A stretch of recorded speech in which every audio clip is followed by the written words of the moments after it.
Right, guys. So I was reading a article that was published on the 8th of October in the Birmingham Live. You know, when I'm sifting through all these sites trying to find the ins and outs of news, and an article stuck out like a sore thumb to me. Basically, the city of Wolverhampton is attempting to throttle how many applications it has. Now, legislation will not allow them to just cap it. So they're pretty much a victim of their own success. The automated service that they have online, where everyone can submit the documents, has a turnaround of about a week before drivers actually get it. They have a little test centre and things like that. So I did a bit more snooping and I actually come across the video of the meeting that the council had about this particular issue. So it's due to the safeguarding scandal that's appeared because of what was going on in Rotherham and Telford. So I'm going to back away and let you guys watch the meeting. Let me know what you think after it. Okay. Panel had or committee had asked for an update on the risk associated with the private hire growth, and you've had the paper there that goes through this in some detail. In short, the legislation doesn't permit for us to control the numbers of drivers. So if the authority receives an application from a fit and proper person, we are legally obliged to grant that licence. Early on at the end of the 2016 or so, the authority invested in automated processes, so we were able to process taxi licence applications online and do so quite efficiently. And that has meant that Wolverhampton became a licence provider of choice for the industry. That's not to say we haven't sort of advertised or coveted applications in the sense, but information quickly got around across the trade that we processed applications efficiently, and because of the way in which taxi licensing income is ring fenced, that it was comparatively cheap as well. But that is not to say that we shortcut or avoid any safeguarding measures in place, and I'd go as far to say that we probably implement controls above and beyond most, if not all, other licensing authorities, which I'll just take you through some of those safeguarding actions that we've put in place. The risk, as it's set out in the risk register, relates to the potential for reputational risk. Members will probably be aware of some safeguarding scandals from Rotherham and Telford in relation to child sexual exploitation. Of course, with the growth in the number of taxis and drivers that we licence, it's a bit about the law of probability. The more licences you grant, the greater the chance of something going wrong or something happening that could bring the authority into disrepute. The way we mitigate that risk is do all that we can to protect the safety of the public and indeed our drivers. So going through the actual application process, drivers are required to attend the offices, where we have various checks, including state-of-the-art facial recognition software, the same that you would see in airport security. We undergo specific tests on debarring surfaces and in relation to DBS checks. We think we're the only authority that actually review the DBS on a daily basis. So we invested in the systems that could do that automatically, so it would flag any issue with any one of our drivers. and we're pretty sure we're the only authority in the country that does that. There's a requirement to undergo training to become a licensed driver. That's undertaken at the moment by Worcester Council on our behalf. In the document towards the back of the or appended to the report is our safeguarding statement that we publish online, and that has the list of the things that are covered in that training. And I'm right in saying, I think I'm looking at the people that know what they're talking about, that the pass rate is currently about 55% on that training. So, you know, it's not a given that that people will pass that training just by turning up. We employ, again, I've mentioned that the income from licensing fees is ring-fenced. We can only spend that money on matters relating to taxi and private hire drivers and the service.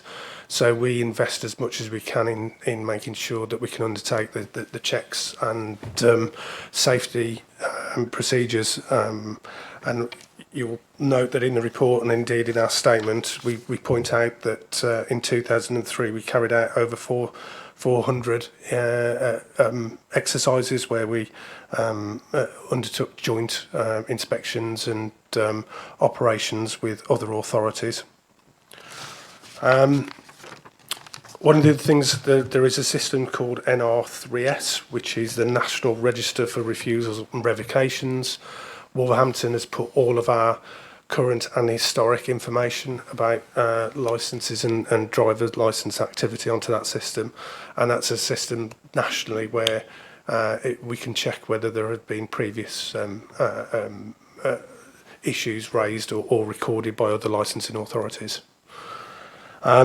When we talk about numbers, I think as in 1st of July, we licensed 45,000 private hire drivers and just over 30,000 private hire vehicles.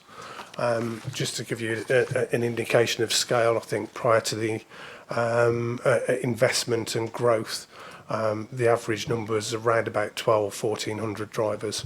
So you can see that, you know, the growth has been fairly exponential. So I think, Chair, I'm happy to take questions, and we've got some of the officers from the service as well if some of those questions get technical. Thank you for the report. I think there's a lot of misinformation and myths regarding licensing taxis and Wolverhampton out there in the media. So it's a very good report, and it highlights how we comply with legislative and safeguarding measures. It highlights the robustness of the procedure and explains why drivers choose us, where they're waiting up to 16 weeks with different authorities, and then we've got a turnaround of a week. I think what it comes down to, this risk in itself, it's down to compliance and compliance operations. So I just wanted to pick up on 10.2. There's a list of different compliance operations which just took place in just the first quarter of 2023 and 2024. I want to know, what is the rationale when you're picking where and when these operations take place? Are they picked at random, alphabetically, regionally? Do we increase the frequency in areas where there's a higher concentration or a higher number of Wolverhampton licensed taxi drivers? Thank you, Chair. Yeah, in terms of like picking the operational areas, they're based on number of drivers. So where the great number of drivers around the Greater Manchester area, in particular, northwest, then we concentrate our resources there. Plus, we base on a number of complaints as well. So if there's a number of complaints coming into an area where there's particularly problematic, we'll do activities there. Lovely. I'm glad to hear that the complaints are being fed back into that loop as well, and playing a part in that the frequency of the operations. Going to bring in Councillor Brackenridge. Thank you, Chair. To echo what the Chair was, what you've said, Chair, I thought the report was very good. Answered quite a few of my questions, especially how, what we have, did you say 55% pass rate? You know, I got a taxi in Nottingham the other day. The guy heard my accent and we had like a 10-minute debate. He thinks we just filling him out. I didn't tell him I'm a councillor, but he wasn't having it. But it's good that I could go back and prove him wrong now. So the question I have specifically, so you talked about safety. and it seems to be, I'm not sure if it's official yet, but it seems to be rumours or a new policy that for taxis in Wolverhampton we're going to remove the plate of them. Now there's quite a few elderly residents that I've talked to throughout Wolverhampton North East, actually the whole constituency, who, you know, the minute any council or authority says, well, we're replacing this with something technological, because I think what the council are saying is that, oh, they can send you a text, the taxi driver can get up on their phone, your name, and they're going to call your name out. Any elderly individual is going to hear that tech is the new solution, and they're going to, you know, put a crucifix against it. Now, I understand as a councillor you're trying to, well, I'm assuming the council is trying to reduce the number of unlicensed taxis posing as licensed taxis. Could you just confirm that for me, please? And Roseblade, yeah. Thank you, Chair, and thank you, Councillor. Yes, now the removal of signage from vehicles is actually a recommendation from the government's best practice guidance. So it is in relation to delivery on the side of vehicles, and there have been a number of cases where some unscrupulous individuals had copied some of those liveries, stuck them on the side of the vehicle, and proceeded to pick people up. So it is in order to avoid that. The actual plate that we're talking about, there's no recommendation to remove that requirement. So they would still require, you know, the official plate on the back of the vehicle, but it was to do more with delivery on the side. Thank you. And Councillor Appleby, please. Thank you, Chair, and thank you, John, for that report. Just a couple of points on. We've gone through this. We've set this new IT system in. That we've done some innovation. We've become very, very efficient and effective at processing these applications, which, you know, our success, I suppose, in that area is sometimes we've come to the victim of that in some areas of this as well. And I'm just wondering, in terms of the growth that's mentioned in this document as well, we said about this rapid growth in terms of people coming forward applying for these licences. How does a council intend to scale up its operations to meet that demand? So how do we support the team in able to deal with the number of applications coming in? But also, the document goes into about collaboration with other local authorities. I was just wondering what was happening in terms of that area, because especially with safeguarding, you said once there is a DBS check change potentially that's flagged up, that would be looked at by a member of the team and obviously recorded accordingly. But do we, by any chance at the moment, flag that up at a national kind of database to say actually to all authorities, if this, because obviously we're authorising and licensing drivers from across the country, that we're raising this, say, this driver potentially has a safeguarding concern and is one to be, you know, watched out for or called in potentially. And the last point was around, we've said in the document as well that we look to lobby government for legislative change. Has there been any further progress on this particular point as well? Thank you. Thank you, Chair. John, yeah. Yeah, thank you, Chair. So just coming back to the issue about if there is a specific issue with the driver, we do have a KPI which, if there is an allegation of safeguarding or involving safeguarding, then we will respond within 1 working day, and that we have a 100% compliance with that KPI. So things are taken and move very quickly. And again, we would record any outcome on that on the NR3 system as well. So that would flag it nationally. That system is reliant on other authorities being as diligent as we are in terms of the information we recorded on that, and the team sit on, you know, national working groups and regional working groups where we sort of emphasise the importance of that. And clearly, if there is a you know, legal action taken on that, then that'll be recorded through the DBS as well. I'm trying to think of the second part of that question, which was change to the law. Yeah, change to the law and obviously the capacity to scale up the operation. Yeah. Okay, so yeah, the team is pretty active in recruiting and retaining staff. So, you know, we have a sort of healthy reserve in that sense, because it's limited to what you can spend taxi licensing income on. So, if there is a need to ramp up, that is affordable, and it doesn't affect the general fund in that sense. But there are pieces of work to try and throttle back the amount of applications we're receiving. One of which is there used to be a requirement that we would visit drivers, and there would be less of a requirement for drivers to attend Wolverhampton. Now, you might say in terms of climate change, it's not great, but we do require drivers to attend Wolverhampton now as well. And that is purely designed to try and throttle back numbers and discourage people. In terms of lobbying, we know it was raised in the House fairly recently that this is a consideration. It's been raised by various mayors of combined authorities that they felt it should be a regional function as such. So we're involved in those conversations at the regional and potentially at the national level. I could add as well, in terms of the assurance piece, that we took independent legal advice. So we had Bevan Britton undertake a piece of work to look at what we do in terms of protecting users and safeguarding.